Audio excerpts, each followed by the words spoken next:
Okay, so when I arrived, air handler's on, everything's working outside. Inside, I mean, outside, nothing is on. No high voltage getting to it. Even though the surge protector here, installed by someone else, is saying that it's getting power and that it has the light on for protection.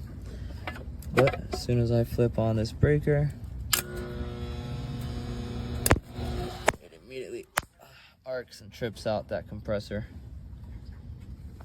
So breaker keeps tripping here and inside at the main panel. Okay, so I went ahead and reset the breaker inside at the panel inside the garage. Compressor is disconnected from the system, as you can see. Now we turn this breaker on.